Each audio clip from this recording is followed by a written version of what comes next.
Well, here we are at halftime, 27-25. Hope leads Indiana Wesleyan, but boy, a 2-point game at this point. It really wasn't looking like we were going to have that a few minutes ago. Hope really came out on fire, and Indiana Wesleyan could not find the basket to start the game. Yeah, really struggled in the first half of the first quarter. I don't think they made a point until 12 minutes in. Yeah, at one point they were 1 for 10 from three, and but I thought bringing in Crew Gibson was a big difference. I know that he doesn't get a ton of playing time at Indiana Wesleyan, but I know against Arizona Christian he was really effective. He's very effective again. He likes to play a physical game, and obviously Hope likes to play a I was about to physical say, game. with this, as physical it is, the first half of the first quarter, I was going to say it was almost a very physical yet slow scoring first half. Yeah, let's take a quick look at some of the stats so far. Neither team shooting the ball very well.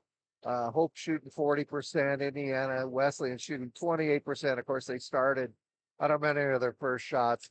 They're still Indiana Wesleyan is still only 3 for 14 from three, but Hope's no better. They're 2 for 3 from two of 12 from three. Where turnovers 8 and 8. Where's the total rebound?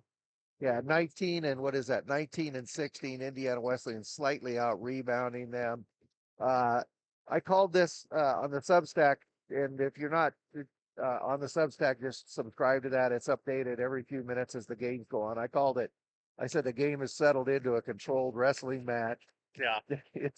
I mean, every time somebody goes inside, there's arms and bodies, but it's a good basketball game. It's a competitive basketball game. Let's look at the scoring real quick.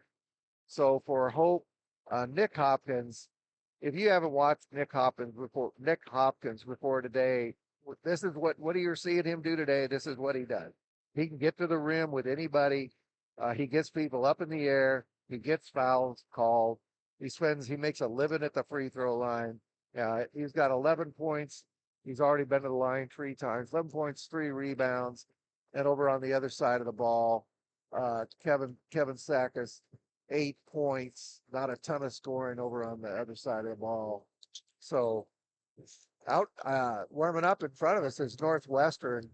This Northwestern Freed game that's going to come after this. That is going to be an offensive juggernaut. Who can slow down the other one? But this game, Indiana Wesleyan and Hope, what are your final thoughts so far at halftime? Well, I thought at first that it was going to be a speed versus strength match, but it looks like Hope really hasn't struggled too much with the speed, but Indiana Wesleyan really seeming to struggle with the physicality of the Hope team. And I'm sure that this next half, both teams are going to work on that. But that's all we can do at this point is wait. Yeah, it's going to be interesting to see. I thought in the first few minutes, Hope had clearly really scouted Indiana Wesleyan's inlet passes because every time they tried to get it into Bontrager, adding by or somebody would come from the weak side and disrupt the pass. I think they did that 3 or 4 times. They really had what appeared to be a really good scout on Indiana Wesleyan. But Greg Tonicle's one of the best in the business. I know he's going to make some adjustments, and we're going to have to see what happens in the second half. Agreed. Thank you.